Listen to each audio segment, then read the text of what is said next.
Bonjour à tous et à toutes, et aujourd'hui on se retrouve pour ces vidéos de fin d'année. Alors comme d'habitude, ce sera des vidéos pour conclure mon année cinéma 2020, c'est pour ça que ça s'appelle des bilans. Donc évidemment avec mon top des films que j'ai le plus préféré, mon top des pires films que j'ai le moins aimé. Et cette vidéo-là, ce sera pas un top, mais une compilation. Ce sera pas une critique de film, hein, ce sera juste mon avis très rapide, parfois moins, sur tous les films que j'ai vus cette année, mais que je n'ai pas critiqués et qui ne seront pas dans mes tops ou dans mes flops. Voilà. Alors oui, évidemment, à cause du Covid, des 6 mois presque de confinement et de salles fermées et de tous les films reportés, il y en aura beaucoup moins qu'en 2019, mais plus qu'en 2018, même si la vidéo durera moins longtemps. Et donc enfin bref, bah voilà, on peut commencer. Ah non oui, aussi, petite dernière chose, si je change de t-shirt pendant la vidéo, ce sera normal, hein. C'est parce que j'ai tourné cette vidéo petit bout par petit bout tout au long de l'année en fonction des films que je voyais, donc c'est normal si je ne suis pas habillé pareil, voilà. Sonic le film. Alors oui, c'était très sympa, hein. Pour le coup j'ai bien aimé. Et pour les suites, parce que vu les deux fins qu'on a eues avec le Docteur Robotnik et Tails à la fin, c'est sûr qu'il y en aura, hein, et donc j'irai sans doute les voir avec grand plaisir, oui. Mais, par contre, le petit point évidemment, que je pense que vous saurez, c'est bien évidemment la VF du film, parce que du coup j'ai vu le film en VO et en VF parce que c'était au début de l'année, et donc je devais jongler avec les horaires des séances et les horaires de mes cours aussi. Et donc la VF du film, déjà je suis très content pour la VF de Jim Carrey, hein, puisque ça faisait presque 4-5 ans qu'il n'avait pas de film, qu'il n'avait pas fait de film, et donc ça faisait 4-5 ans aussi que son doubleur Emmanuel Curtis l'avait pas doublé, hein. Pour le coup j'avais presque eu peur que, comme ça fait longtemps qu'il n'a pas joué, ils vont le remplacer par un autre, mais non, c'est toujours le même, c'est toujours Emmanuel Curtis, et c'est génial de pouvoir l'entendre encore, donc ça, y a pas de problème. Par contre, le truc, évidemment, comme j'ai dit que vous saurez, c'est la VF de Sonic, qui cette fois-ci est faite par Malik Bentala.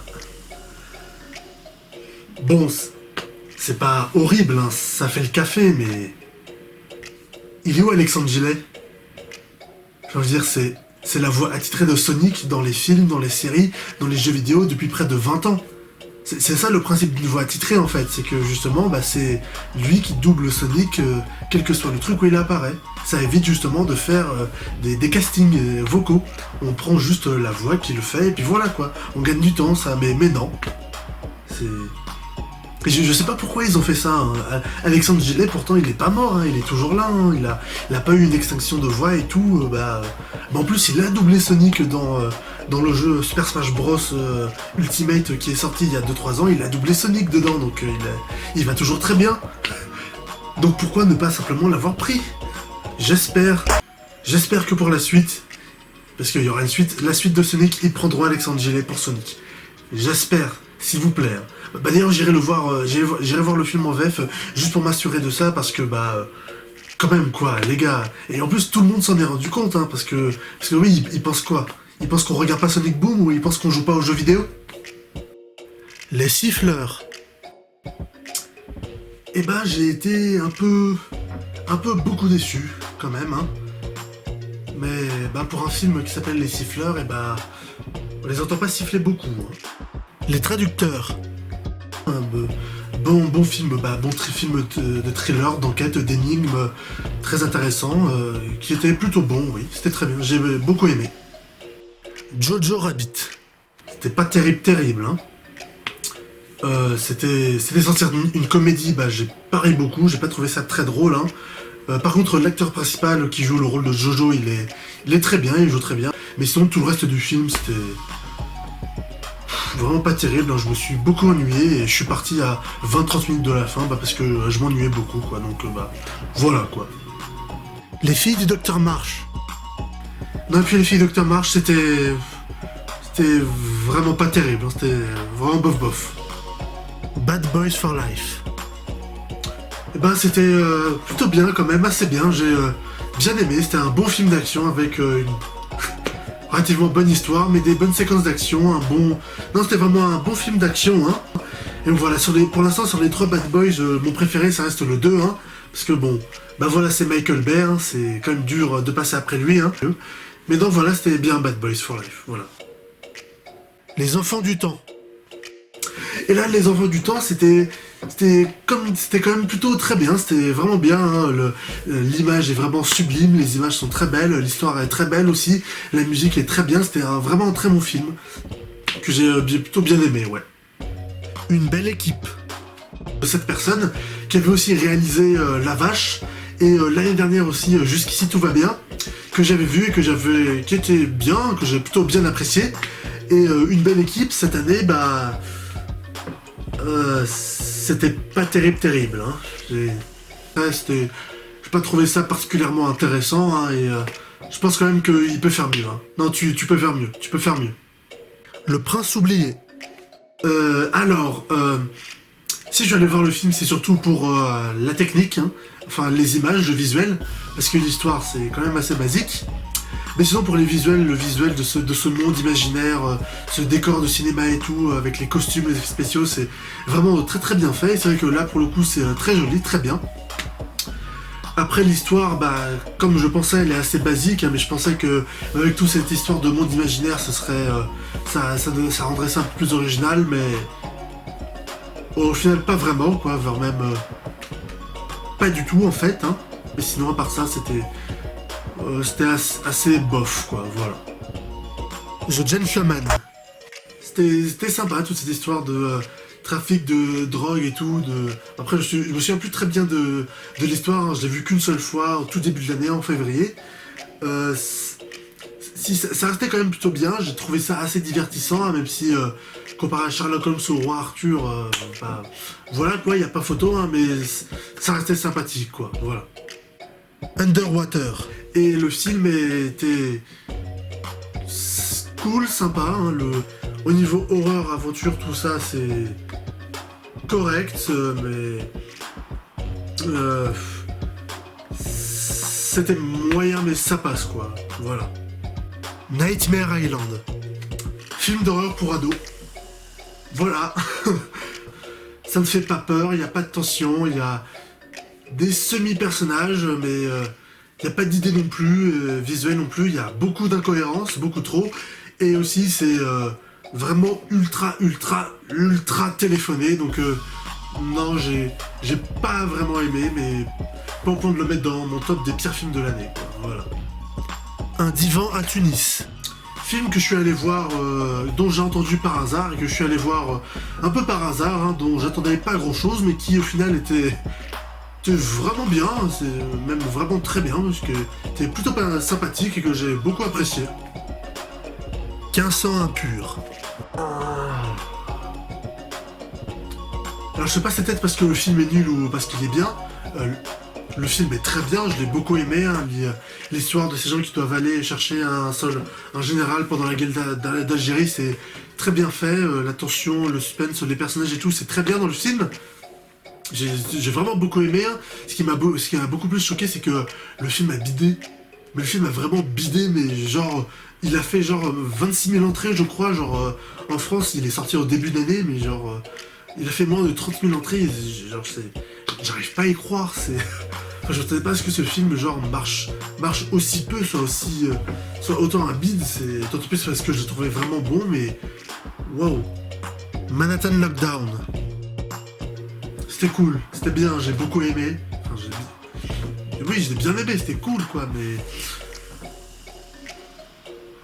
depuis la mort de Chadwick Boseman, bah maintenant je verrai plus jamais ces films de la même façon, hein, comme avec Black Panther que j'avais bien aimé, c'était très bien Black Panther, hein, c'est pas mon film super-héros, mon film Marvel préféré, mais j'ai bien aimé, mais maintenant qu'il est mort, c'est...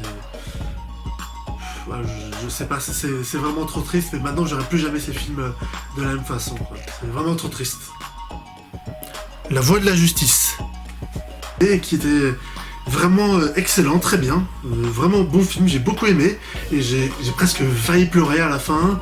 Bon, non pas que c'était pas assez émouvant, mais j'ai failli quand même verser la larme, parce que quand même franchement après tout ce qu'a vécu le personnage de Jamie Foxx qui s'appelle Walter Macmillan, Johnny D, si je me souviens bien. Après tout ce qu'il a vécu, franchement, quand arrive la fin du film, le climax entre guillemets, ça emballe des très ému parce que voilà quoi, c'est émouvant quoi. Voilà. J'espère que vous avez vu ce film parce que c'est vraiment très bien. Darkwater.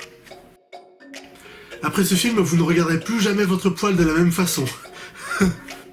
Film aussi d'enquête avec Mark Ruffalo qui était très bien, très intéressant, j'ai beaucoup aimé. The Invisible Man, réalisé par Leif Vanel, qui avait réalisé il y a 2 ans Upgrade, dont je parle dans ma vidéo d'il y a 2 ans sur le récapitulatif des films, qui était vraiment très bien, que j'avais beaucoup aimé, Upgrade. Et là il revient avec Invisible Man, qui était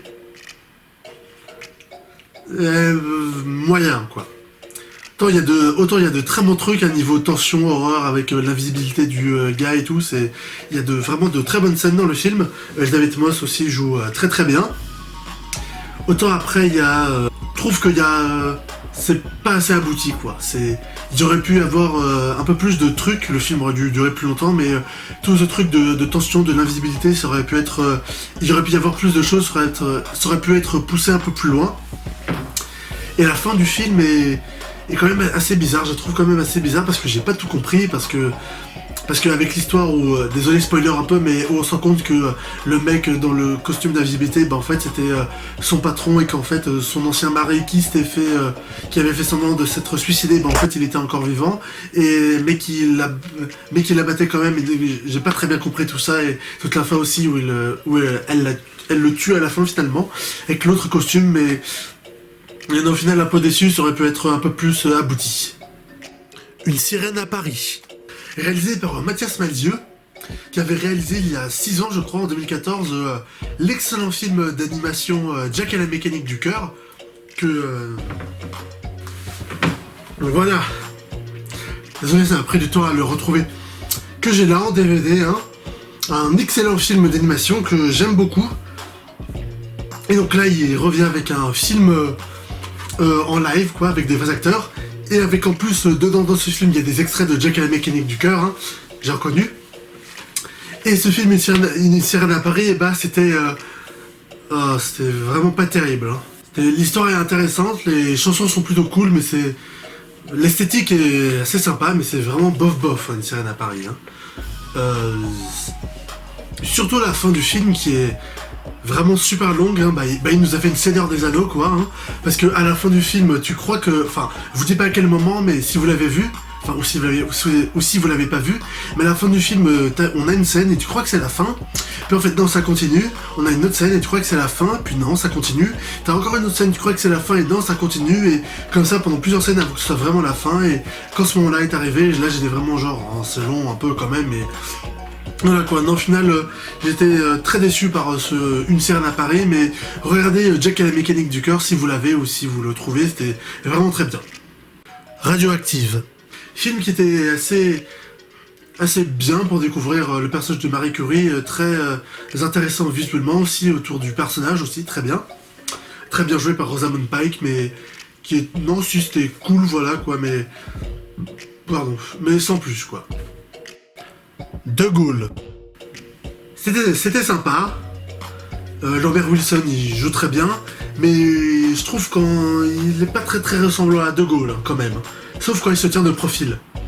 Quand il se tient de profil, ce qui arrive très souvent dans le film, là pour le coup il ressemble vraiment à De Gaulle. Hein. D'ailleurs c'est peut-être pour ça que dans le film on le voit vraiment beaucoup de profil, hein, parce que quand il est de profil il ressemble vraiment à De Gaulle, de face un peu moins, mais de profil vraiment, on le voit, il ressemble vraiment bien à De Gaulle. Sinon ouais, c'était cool. The Vigil. Et même en soi, c'était un très bon film d'horreur, hein, très angoissant. Vraiment pour le dire, j'ai eu peur devant le film. Hein. Vraiment, ce film, il fait peur, il est très efficace. Et non, c'était cool, c'était vraiment très bien. Et même aussi, j'aime beaucoup toute la scène de fin où sans trop vous spoiler, où il doit trouver le démon et où il marche dans ce couloir sombre avec sa bougie, avec avec les murs qui se déforment autour de lui. C'était vraiment une scène très angoissante, très space, mais très bien, très jolie, très bien filmé, très bien, voilà. Et étant donné le peu de films qui est sorti cette année, The Vigil, c'est probablement le meilleur film d'horreur de cette année, quoi. Voilà. Lucky Strike.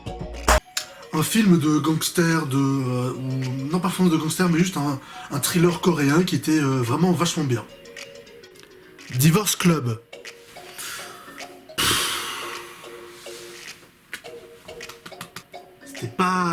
C'était classique quoi, c'était pas très original et ça restait quand même assez divertissant, mais voilà quoi, pas de quoi danser sur les tables, même pas de quoi vraiment sourire quoi, voilà.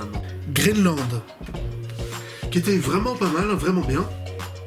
Ça, je trouve que ça allie vraiment bien tout le côté très émotionnel, émotion au niveau des personnages qui sont bien écrits, qui sont sympas et tout. Le côté émotion et le côté catastrophe, scène d'action et tout, qui sont vraiment plutôt bien. Non, c'était plutôt bien, c'était vraiment bien, quoi. Ouais. Enragé. Oui, c'était plutôt sympa. Light of My Life. Film qui peut paraître assez, bien que ce soit un film de post-apo assez classique d'auteur et tout, vu que c'est lui qui l'a réalisé, qui était que j'ai plutôt bien apprécié, qui était assez sympa quoi.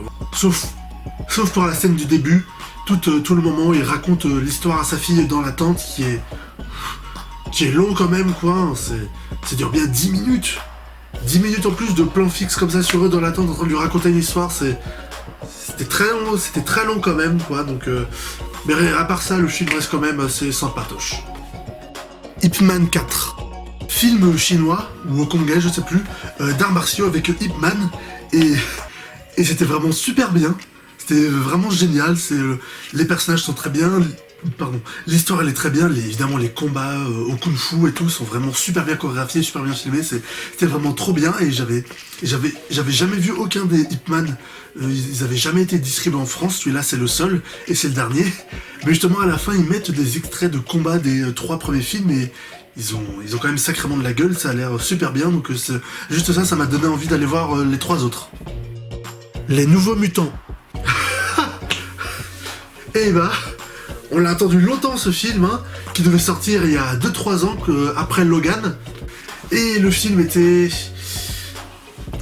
c'était sympatoche, c'était sympa quoi, c'était cool, mais après tout le temps qu'on a attendu, je pense que j'étais quand même un petit peu trop hypé par ce film. En plus, on nous avait vendu un film d'horreur... c'est pas ça du tout, hein, c'est plutôt un film d'action avec des scènes horrifiques, quoi, voilà, c'est ça. Sinon après au niveau de l'histoire c'est bien, au niveau des personnages c'est plutôt très bien quoi, les personnages sont bien écrits, attachants, sympas, c'est bien fait. Sinon à part ça c'est tout, j'ai rien d'autre à dire sur le film. Police. Et tout est dans le nom, hein. Ça parle de la police et... non c'était plutôt très bien, c'était plutôt un très bon film. Dans un jardin qu'on dirait éternel. Et qui est donc un film sur la cérémonie du thé japonaise et qui était très intéressant, très bien, j'ai beaucoup aimé. Il y en a certains qui pourront trouver ça long et chiant, mais moi j'ai beaucoup aimé. Antebellum. Dans le film c'était sympatoche quoi, mais au final maintenant que la séance est passée et que je repense à ce que j'ai vu, bah... c'était pas terrible, hein. C'était pas ouf Antebellum, hein. Non, c'était pas terrible. Relique. Petit film d'horreur plutôt intéressant que j'ai apprécié, oui, hein, surtout pour toute la scène de fin où les personnages sont perdus dans toutes les couloirs de la maison et la dernière scène où la mère de la fille est assise avec sa mère et tout et fait ce qu'il se passe quoi, la scène qui est quand même assez stupéfiante quoi, assez saisissante et qui marchait plutôt bien, ouais. Alors à la base je voulais aller voir Relique au cinéma, mais la séance était complète et donc à la place je suis allé voir ça. Même si j'avais un petit peu envie quand même de voir Parents d'élèves parce que ça me rappelait un petit peu la lutte des classes que j'avais beaucoup aimé l'année dernière et donc et bah au final, je n'ai rien à dire sur ce film. Mais vraiment, rien. Rien.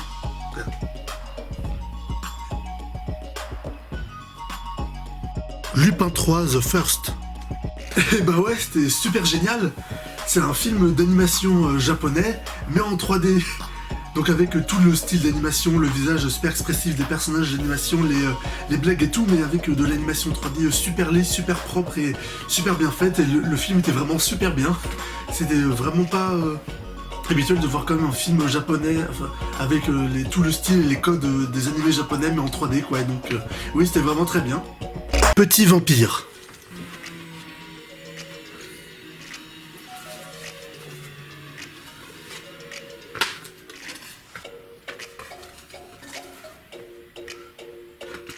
j'adore Petit Vampire.